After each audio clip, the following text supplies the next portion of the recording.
So I'm right here in Photoshop. This is my tools panel, this is my layer panel, and this is my canvas. And as you can see in my canvas, we have a very beautiful leaf over there, which we are going to use to demonstrate to you how to remove backgrounds.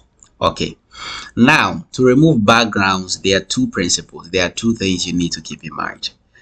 Background remover is simply the sum of selection and then masking. You need to know how to select, and then you need to know how to mask, and that will be equal to background remover. Okay, when we come to the selection, there are a number of ways to make selections. I mean, there are even some of them are still evolving as the Photoshop newer versions are coming. But let's take a look at some few of them, and I believe it will really help you. Okay, so when you look at the tools panel, we have this one, the move tool. That's definitely not it. Let's look at this one. Yes, this is one of the selection tools. It's called the marquee tool. This rectangular marquee tool. So let me come and apply. Let me use it. So I sort of like click and then drag. Can you see it has been selected? Now note, in Photoshop, if something is selected, you see these moving, sort of dots. That means that it has been actively selected. And that is what we actually call selection in Photoshop.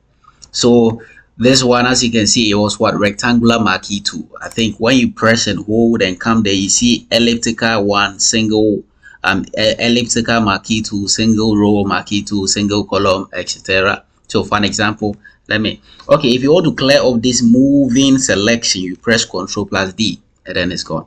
So remember, I've selected the elliptical one. Can you see that? So when I click and drag, it sort of give me an oval sort of thing. If you want a perfect rectangle, circle, you just press Shift and then you click and drag, you get a perfect ellipse. Okay, now notice how I selected this is I sort of clicked and hold. I clicked and held, that particular small arrow over there. Yes, and then you get the rest pop up. Then you select which of them you want. Okay, so now let me demonstrate once again. This is the rectangular one. I click and drag. This whole space has been selected. It means that the inner part of the rectangle is the area of focus in terms of the selection. So once I have it selected, I make sure that layer I want to crop out or remove the background has also been selected in the layer panels. Then I simply come to the masking icon over there, add layer mask, and then boom. So it sort of cleans the outer spaces of that particular selection. Yeah, so basically that is it. Okay, so remember, this is just one way of selection. We have also the circular tool. I don't need that. We have the circular tool. Okay, good. So can you see that? Now it has cropped out that whole place. Okay, this is just for me to demonstrate to you that, hey, selection and masking is what brings about background remover. Okay, so having glanced through the marquee tool, let me also show you some other ways. In fact, in the selections, we have the quicker method and then the quiet, slow, manual, but detailed method of selection. The automatic ones are not really sometimes very detailed. And one of the ways you can select this automatically is by simply selecting the layer. Then you go to, can you see select sign? Good. Then you come to subject. Once you come to subject, Photoshop, it is reading, it is loading. Photoshop automatically selects the subject in the whole area for you. So can you see it's done a perfect selection? But guess you, it's not every design that you can get a very perfect selection by doing automatic selection. So once you have your selection, remember, you simply do what? Mask it, and then you have the whole external area removed. Yeah, so that is it for you. Now let's learn another way of selection. It's simply by, so let's say that this is my marquee rectangular whatever.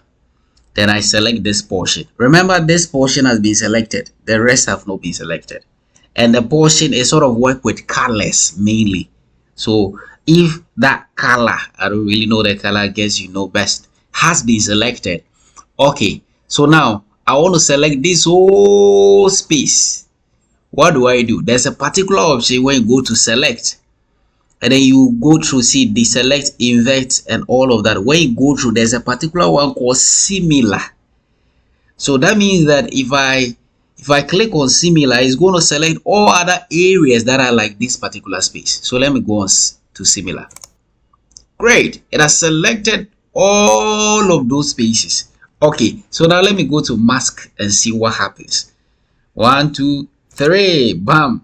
Wow, this is what happened. It rather removed our subject. Yes, because you selected the areas over there. Okay, so let me undo it. So once this area which is not your focus has been selected, what can we do to select this particular area which is your focus, the leaf? You can go back to again, select, and guess what? There's such a thing as invest. Invest means that it will select the opposite designs that have not been selected. Pardon my language, but I hope you get me. I mean, it will select all other areas that have not been selected. Yes, that's what I actually want to mean. So let me go to select invest. Bam. Good. Can you see? It has now selected this space, leaving this space. So now when I mask, bam, I have it over there. Okay, so now let's assume I actually didn't, let's go back to the other one where this area had rather been selected instead of the leaf, and then I go to mask. There's another way to even fix it over here. So you sort of like double click on the mask, it comes. Meanwhile, I have a video on mastering layer mask. If you're having challenges in understanding mask, go down there, you're going to get the link. You're going to get the video where I taught you into details how to master layer masking. Okay, so now we are in our other options. I double clicked on the layer mask and then this options came. Okay, let's look through. Look here, remember this portion was selected. In fact, this is transparency. If I'm to increase the transparency, you actually see which one have been maxed and which one hasn't been maxed. You see, it is this place that is showing. So let's say that, of course, we want the leaf to show rather. What do? Once we come into this panel, we go to invert. Bam. So it masks the opposite design. It marks the opposite areas, the other areas that have not been masked, and rather leave. I'm sure you get me. God bless you. Okay, so now let's go to okay. Good. Remember, I told you there are several ways of making selection. There are several ways around Photoshop. So you just have to, learn all the ways and then stick with what works with you. Okay, so now let me remove the selection. The way to do that is Ctrl+D, and then you remove selections. Okay, so let's assume we didn't have similar, automatic select, which is select subject, or you select a small portion and go to select similar and the rest will pick up, because some designs are complex and you wouldn't have really a smoother area like this to select similar and then you go your way. How are we then going to remove the background from the subject? Okay, let's come down to this particular tool. It's called the lasso tool. It is one of the selection tools. So let's go to the first one, lasso tool. Let me just rub around that area. Look at it, bam, it has selected it. It's sort of a freehand selection. In other words, you sort of move around the direction in which you are moving your mouse, and once you come and join it, it selects. Great. So that is how the actual lasso tool works. And if I'm to work with that one, wow, I really would have a tough time, because you have to press and hold and drag through. Already there's a bit of imperfection from the very start, and then go through, and you don't have to leave it all. You just have to keep going. You see, that's going to really be tough. Great. So that's why we've got other similar tools, versions of lasso tools. We have something like the polygonal lasso tool. So now polygonal lasso tool, what happens is that it's sort of like when you press and drag, it gives you a sort of like a straight line. So if your design was like a house building that has got straight line edges, polygonal lasso tool will be perfect for the job. but it is not in our case. Let's go through. There's another one. The last one is called the magnetic lasso tool preferred. So now let's go to magnetic lasso tool. Look at it. I'm going to click and then I'm going to start dragging. So you see, it will sort of be doing the selection. I'm just moving around the edges. There are some point you have to click to manually put the anchor. Yes. Then keep going. You keep going. You keep going. It will be doing the magic for you, the magnetic selection for you. Oh yes, it's super beautiful.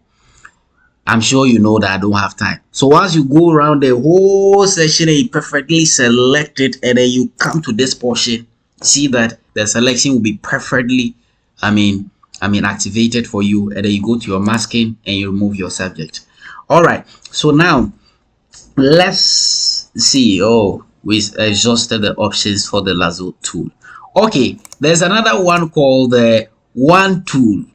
Well, these two, they are for you assignment. Go and learn a quick selections and all of that. You know, you sort of like click. No, I don't want to even talk about it. Let's go to one tool. That's the complex one.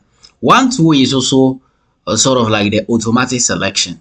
Once you click on an area, sort of select the areas it believes that is part of that area, and then list your subject for you. So I've clicked on the one tool, and then once I select it, bam, you see it has selected this whole area that believes that it is a composite to the area I clicked on.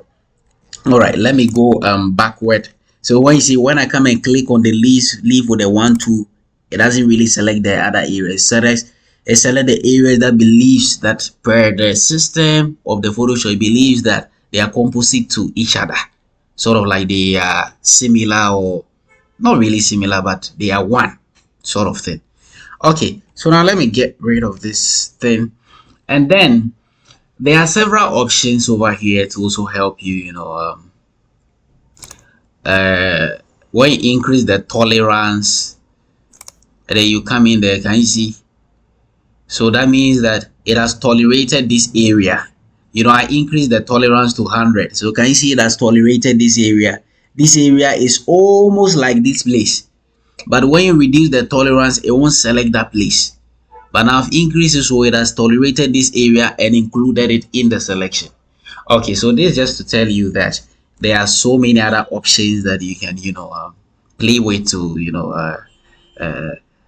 make your selections really accurate. Okay, so now having talked about the marquee tool, having talked about lasso tool, the one tool, let's look at some other things. So let's assume all of these tools having worked for you. Let's go to pen tool. Yes, you can use pen tool as well. And pen tool, let me announce here that go to one of my videos. I've taught you how to master pen tool really well. And so when you do use your pen tool to do your selection, it will create a shape, and whatever you click on Alt, once you have your shape created, whether with a pen tool or with the shape tools, once you have it created, you sort of like click on the control and come to the bottom corner there. Once the sign comes, or the selection sign comes on the hand, pointed hand there, then you click on it and bam, it has made the selection for you. Mind you, this one you can even delete it, yet your selection will still be there. It is the selection that we are now focusing on. Okay, and remember, it is not just pen tool. Pen tool only gives you the flexibility to move around the way you want, but you can even use shapes. So let's see, can you see that shape? Yes. Once then you can press your control, then you come to that place, you get a perfect selection. I can clean off, hide it, or even delete it, and I still have my selection according to the outline of that particular shape I created. So when I come to the background there, remember you have to always have your layer selected before you mask, and then bam, it'll mask it according to the selection. Okay, I'm sure you are learning. Great. So now there are so many other tools you can use. So let's do something like this. Wow, this is a tree. Okay, and then you use that to make a selection. I'm really wondering how it will look like. Wow, this is really messy. Okay, so let me come there. Let me clear off this thing.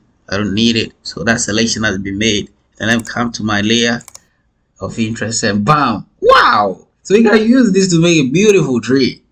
All right, I'm sure you're learning. Okay, so now remember, the principles are pretty simple. It's just the matter of selections, and then masking. A video is popping up, it's about masking.